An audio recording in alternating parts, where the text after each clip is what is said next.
everyone, welcome back to the Broken Bookshelf. Today I am going to be reviewing the third installment of the Divergent series, Allegiant by Veronica Roth.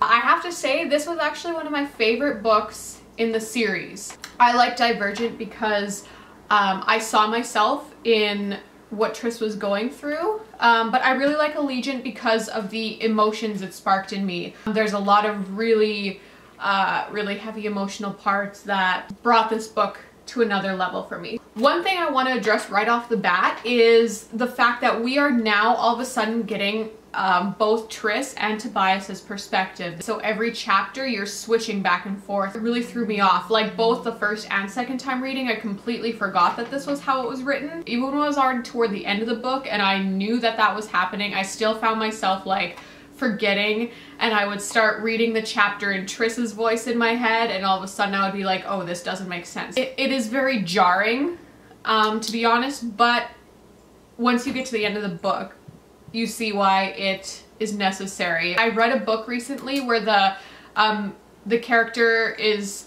a girl the whole time, and then she dies at the end of the book from cancer, and then you end up switching for the last chapter, the epilogue, you switch to the husband's perspective, and I find that a little bit more uncomfortable. Like, I wish I would have gotten it more like this. I liked this. You got For's perspective throughout the whole book so that you sort of understood what he was thinking more, and it wasn't so like abrupt and blunt, and all of a sudden you're seeing something from a completely different perspective and it just doesn't make as much sense. The book starts off, we are left in the scramble after the war of the factionless and everybody who's involved with that, everybody who allied with the factionless in Insurgent versus the erudite. We saw the downfall of the erudite. We also saw the whole reason that the erudite waged the war on abnegation in the first place. It turns out that the abnegation had this video in their possession, and they knew the real reasons that the factions existed in this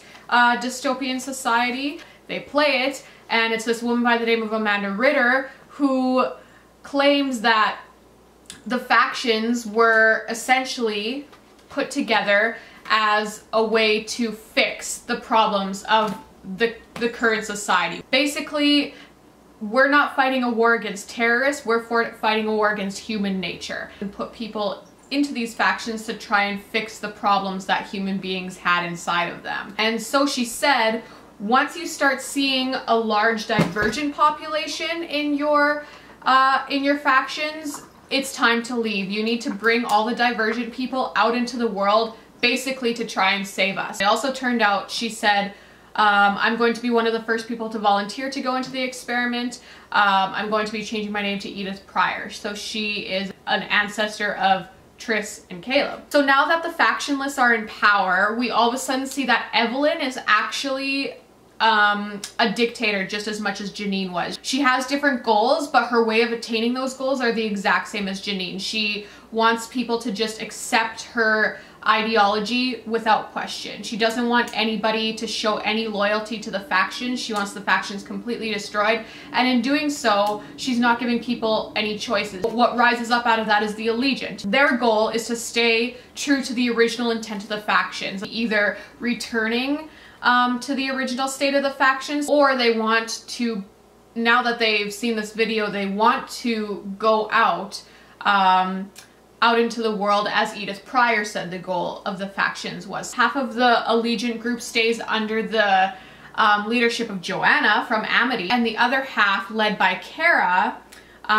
Will's sister, is going to pursue the other half of the Allegiance goals. We come across the Bureau of Genetic Welfare, and they basically are the ones that have been running the experiment the whole time. They're the ones who sort of put Amanda Ritter or Edith Pryor into the experiment in the first place, and then generations after generations have been running this experiment, kind of watching how it's happening, watching everybody in Chicago, like they have cameras everywhere, which is super creepy. Imagine finding out that you've been watched your entire life. Blech. There was a war called the Purity War, and it developed into biological warfare, and people started doing experiments on other human beings with their genetic codes. Now we're seeing everything, sort of the pieces of this puzzle kind of fall into place. This is when people started blaming cowardice, or blaming violence, or blaming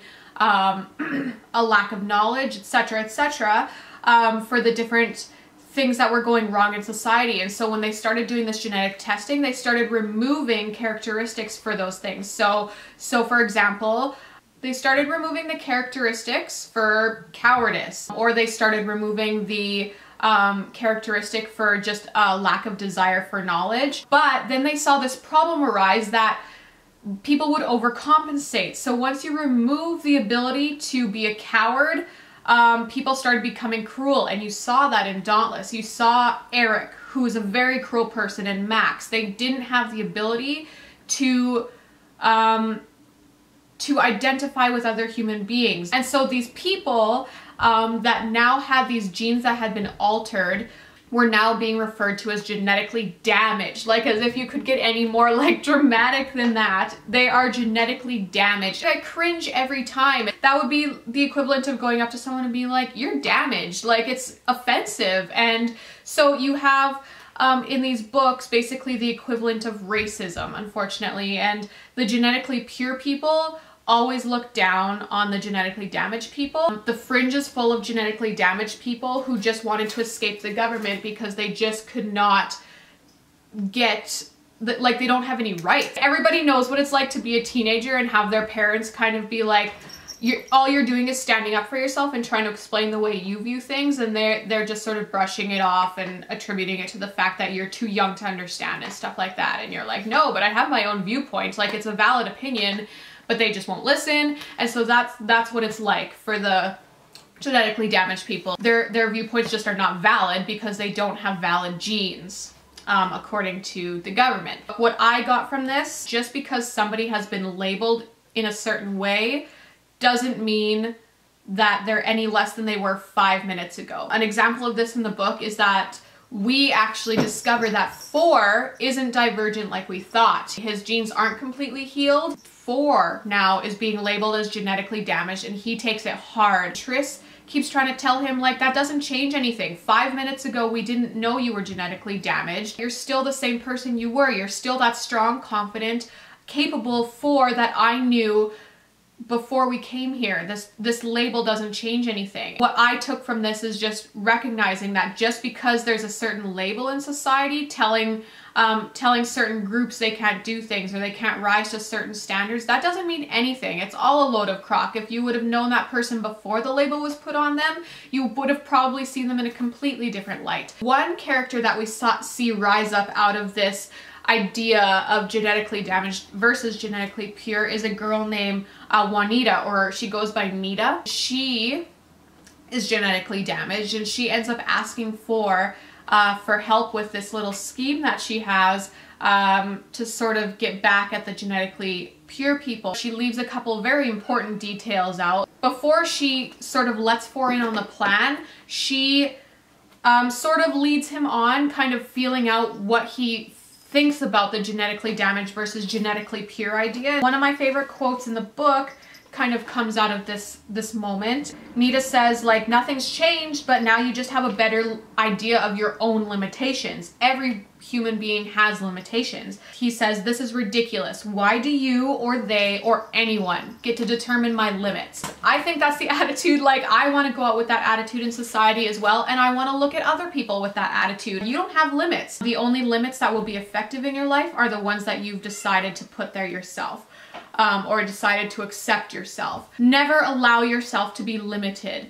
Nobody gets to tell you that there is a limit to your potential. Okay, so this plan with Nita, it leads into a couple things. Tobias, him and Triss's relationship is interesting in this book because, as I said in my previous review of Insurgent, they had the worst relationship ever in Insurgent because they just weren't being honest with each other. They decide to turn the relationship around, and they actually start making a valid effort to to be honest with each other. The whole first half of the book is like heaven. Like they are the cutest couple ever. They're just like solely in love. They have eyes for nobody else. They tell each other everything. And then this thing with Nita comes up, and Nita asks Tobias not to tell Tris about it because Tris is genetically pure and she won't understand. Tobias, thank God, decides to be honest with Tris. And I was like, thank the Lord. If I had to go through another book of Tris and Tobias being completely dishonest with each other, I would probably just give up now. There's this one point where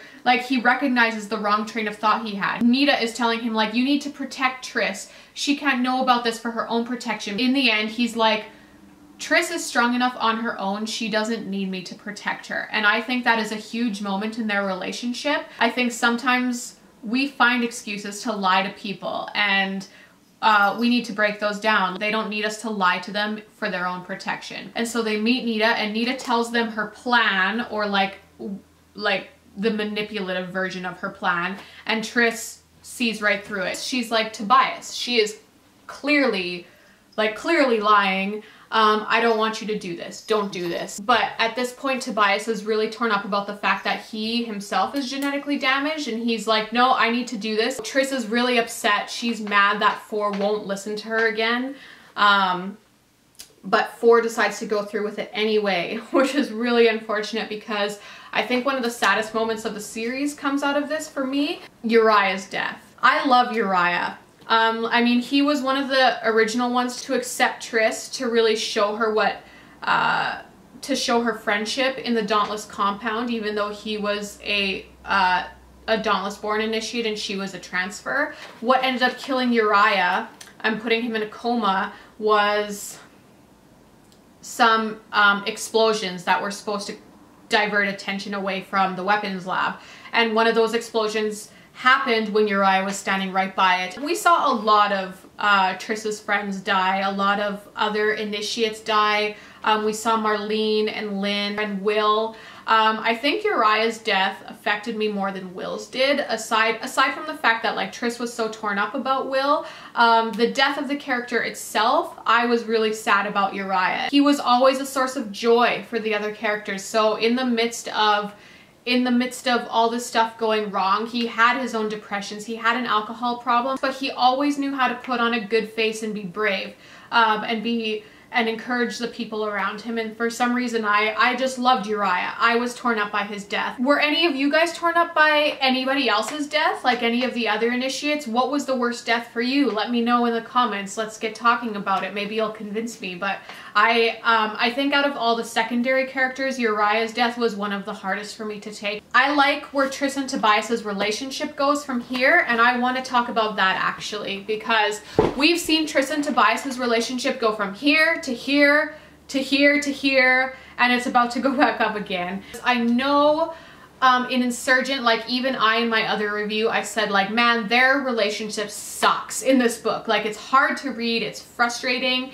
And so this is another part that's a little bit frustrating to read, because Tris is really upset with Four for not listening to her, which is understandable because he was involved in a plan that put a good friend of theirs in the hospital. Four's sort of like, I think you're just upset because I didn't do exactly what you wanted me to do. Tobias has a point. Like she's mad just because he didn't listen to her and he wanted to go with his own way of thinking. The point where she realizes that that Four is right was when she was coming back from a trip to the Fringe with Amar, and she's talking to Amar about Four and about how much potential he has as a leader, and Amar says something to the extent of, Four is great when he's in a leadership position, it's when he starts trying to be a follower that he messes up. Tris is like, yeah, you're right, but then she realizes like, was I myself trying to make him into a follower? She goes and finds him and they make up.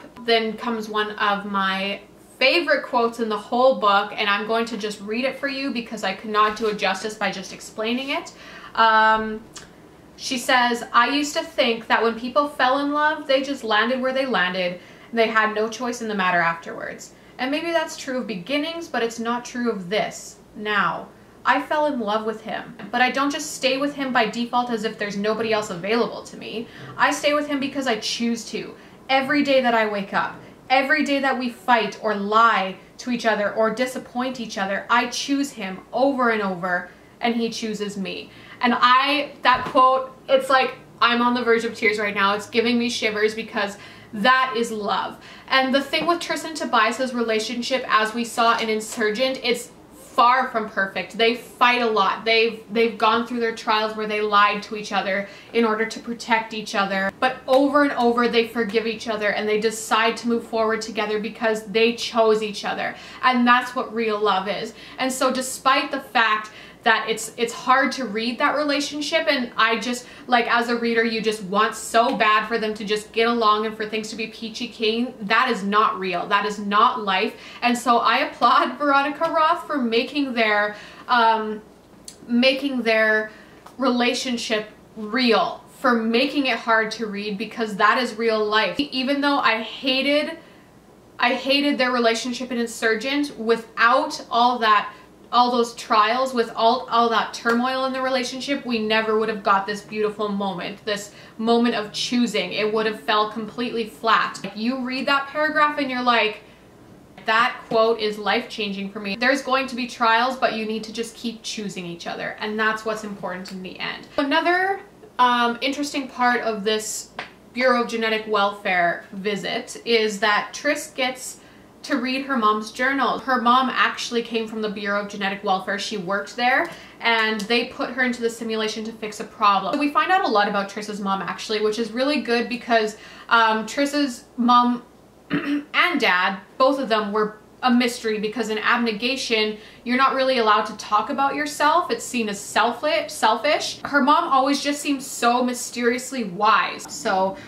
Tris's mom's journals were really cute. I don't know how much they told us. They just sort of answered our questions about, like, where she came from, why she knew so much. Tris gets her genetically healed genes from her. Another thing we find out at the Bureau of Genetic Welfare is that, and this is where the story starts taking a turn, the Bureau was responsible for giving the attack simulation to the erudite that caused them to be able to control the Dauntless in order to kill the abnegation. When Tris finds this out, she obviously is furious, raging mad. The Bureau was responsible for her mother's death, and they were basically responsible for all of her friends' deaths, Will's death. So she decides to join in this idea of coming against the Bureau, but she wants to do it in a way that's actually smart, unlike Nita's plan. And so their plan is to break into the weapons lab and steal memory serum from there. The Bureau also has a plan to release memory serum on the factions. Evelyn found some death serum. She'd rather see everybody dead than go back to faction living. So they're about to destroy each other, which would also destroy the Bureau's life work. So the Bureau's answer for that is to just wipe everybody's memories and start from fresh. We're racing against the clock because Tris and Tobias want to get their hands on the memory serum first to release on the Bureau. The problem is that the weapons lab is locked, and if anybody breaks the lock, it releases death serum. All of a sudden, they're faced with the fact that they need somebody to volunteer to give their life for this cause. And they all look at Caleb. And I want to talk a little bit about Caleb and Tris's relationship, because I actually didn't address it at all when talking about Insurgent. Caleb was actually like one of Janine's right-hand guys, allowing her to sort of torture and experiment on Tris. He was there when Janine was about to execute her, and he did nothing to help. He's full out just like faction before blood. Tris can barely even look at him. It's so disappointing.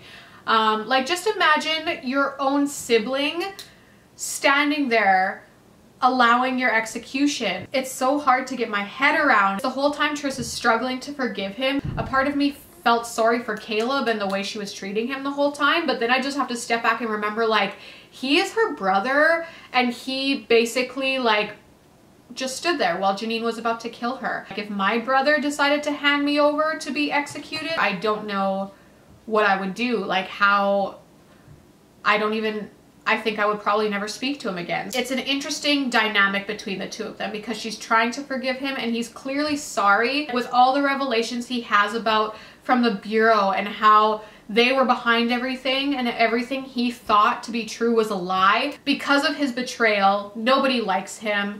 He's sort of an outcast. Him and Peter are always hanging out together. So once the question comes up about who's going to sacrifice themselves for the greater good here, everybody looks at Caleb and he's like, let's just say it. Like, you all want me to do it, fine, I'll do it. This is the heaviest part of the book for me. Obviously, Triss's death is hard to handle. From my perspective, the moments leading up to that are even harder. The moments when Triss and Caleb are together, basically packing his backpack and going over like the security codes and just like picturing myself in their shoes and Caleb's shoes, knowing full well that I was going to my death and preparing for it. I get anxious waiting for a dance performance. Like, before I have to perform, I like feel almost sick from just like anticipation. So I can't even picture how I would feel if I was packing a backpack to walk to my own death with. They have a really cute moment where they play this like truth game, pretending that they're part of the Candor and they have to answer truthfully. She's like, why are you really doing this, Caleb? His answer sort of gives away that he's doing it because he feels guilty about what he did to Triss. The guilt shows that he loves Triss, but that's not his first motivation. Caleb and Triss end up getting caught on their way, and then Triss decides in that moment, like, I have to do this. I can't let Caleb do it. Any sacrifice that involves somebody's life, she feels should be made solely because of love for everybody else, not because of guilt. She still loves Caleb and she knows that. And even though he tried to kill her, she couldn't see him go to his execution. Obviously, at this point, Caleb would never have gotten the job done. So Triss needed to do it and she knew that. And before she goes, she's like, Caleb, tell 4 I didn't want to leave him. So we see something completely opposite coming out of Triss than before. We talked about how she just could not find that balance before between being brave and being selfless. And this is the part of the book where she finally finds that perfect balance. She makes the sacrifice out of necessity, not out of a desire for adrenaline or a desire to give up her life because she doesn't want to live. And she sort of had this final illusion of her mother coming and telling her like she's proud of her before she passed away. I know lots of people didn't like that Triss died. I know a lot of people were turned off by this book. They were like super pissed about it. They're like, seriously, you killed off Triss? In my opinion, this is the perfect ending to this series. It's the perfect death because that has been a theme for her throughout the whole series, was this struggle between finding the balance between selflessness and bravery, and this was it. And even though it's like super sad, obviously, like I cried, but in my opinion, it couldn't have ended any other way, just based on what Veronica Roth was trying to portray through this character throughout the rest of the books. It had to happen. Sometimes there are unnecessary deaths in books, but I don't think this was one of them. On the other side of things, the problem is if the Bureau doesn't release the memory serum, then the factions are going to be destroyed anyway because Evelyn is planning on releasing death serum. So his answer for that is to take a vial of the memory serum and deliver it to one of his parents. So he goes to see Evelyn. He's finally honest with her about like, you are a dictator just like Janine was. So they have this actually really nice, like I can't think of a better word, this really touching discussion where she's like, I care about you. Why weren't you just honest with me? And he gives her a choice. Either you get me or you can be the leader. You can be the leader of the city. You don't get both. This is another of my favorite lines of the whole book. She throws her arms around him and says, let them have the city and everything in it. It's a huge thing. Everything she ever desired and wanted and strived for, she gave it up for the love of her son. Like, that is the world to her. Chicago is all she's ever known. She may as well have just said, let them have the world and everything in it for him. And so I really liked that moment. That was super cute. Another important thing about that trip, Peter wasn't supposed to come along. He wanted to come along because he knew that 4 had memory serum and he decided he wanted to wipe his memory. He's just tired of who he is, basically. And I think we all can identify with this. It's like we want to be one way, but we keep making choices that cause us to be another way. An example in my life would be, I used to really struggle with anger and I didn't want to be that way. I didn't want to be an angry person, but I just like could not help myself and I couldn't get around it. It's taken years for me to to teach myself a different way of life. Peter decides that he can't teach himself to live differently. He can't teach himself to not be cruel. Ford tries to convince him like, yes, you can change. You just have to work hard at it, and small step by small step. And Peter's like, I can't walk through those small steps. Like, I can't do it. I just want my memory erased. And there's another character that we've hated through the whole series. He has done so many atrocious things, stabbed Edward in the eye, tried to kill Tris, joined with the erudite. He has no loyalty. He recognizes that he is a crappy human being, and he knows that he needs to change, but he's so frustrated with himself that he just doesn't want to even try anymore. So he decides that he wants to take the memory serum. Peter forgets everything, like who he is. He's starting from scratch. As much as you wanted to hate Peter until the end, you don't. The whole time you think Peter is just like proud of who he is, like proud of being a cruel, indecent human being, but this is when we find out that he's not proud of it. He hates it. He hates himself. He hates the way he is.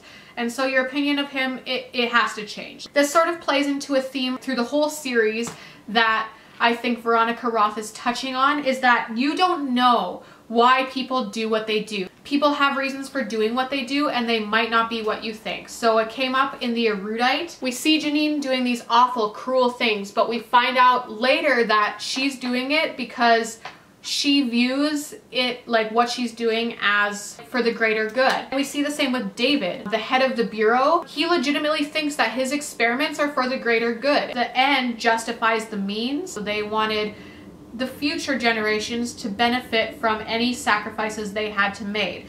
And obviously nobody's making excuses for what these two people did. What David did to genetically damage people and what Janine did to all the abnegation people, it's like atrocious. You see that thinking everywhere in society. We sometimes don't see it so clearly as we do when we're reading books. And she touches on this idea that you don't know why people do what they do in other ways too. So we saw it in Peter when George, who is Tori's brother, comes in and finds out that Tori died. He's grieving in a certain way. Tris addresses the fact that she doesn't grieve the same way as him. So you never know why people react the way they react. You don't know why people do what they do. That just constantly stood out to me, was this idea of just being aware that you don't know other people. They don't think the same way as you. Oh, and one thing that I really appreciate that Veronica Roth did to hit this idea home, in the genetic welfare bureau, she didn't have genetically pure people just as people that we hated. We had Amar and George. They're friends of like the main characters, and there's no way like the main characters could ever hate them, but they still have this wrong idea in their mind that genetically damaged people are lesser human beings. We can't just demonize the genetically pure people. We can't just look at them as bad people, because we have examples of good people who just believe the wrong things. Okay, so a couple questions that we got answered in this book. Two of them stood out to me, and there's one that I actually want to ask you guys about. We finally found out who the woman in 4's fear landscape was. We finally find out that it's nobody. Like, that woman isn't anybody in particular. She doesn't represent a real human being. She represents 4's fear that he can be a killer. She represents his fear that he has a dark side. Another question, how can people only fit into one faction? How can they only have aptitude for one faction? In real life, obviously, that would never happen. People are real. They have more than one characteristic. I can be dauntless and intelligent at the same time. So the fact that these Divergent people were so shocking was a stretch when you were reading the first books. But this book actually brings you an answer for that, and that isn't the damaged genes. Back to that biological warfare when they took the aptitude for the other characteristics out. And so that's why we see it possible in this dystopian society for people to have an aptitude for only one faction. And I have one question for you guys. I feel like I remember reading or cluing into the answer for this the first time I read the books, but the second time I'm just not, like, I must have missed it or skimmed over it or something. But why did the Divergent tend to come from the abnegation sector? Like, they came from everywhere, but they through the books, they mentioned a couple times that they had an especially high Divergent population in the abnegation sector. Generation after generation has switched factions. Was that the idea she was going for? Was that there's more people in abnegation because the initial genetically pure people started in abnegation? Or, like, I don't even know if Edith Pryor was genetically pure, so I'm just not sure on that front. Does anybody have some ideas about that? If so, comment that below. Shout me out, even on Twitter. I want to know your thoughts on this. I think that's all I have to say. This was Allegiant. I think it's right up there with Divergent, just for different reasons. It really captivated me emotionally. It got me involved in the characters, and it even redeemed a lot of characters for me. I want you guys to get involved in the discussion. I want you to tell me your thoughts on the book, so comment below, give me a shout out on Twitter. The next review I'm going to be doing will be a review on the book 4. It's not the final installment of the series, but it's just like a side book to the series, so we get to learn a little bit more about the character that everybody knows and loves. So thanks for joining me today.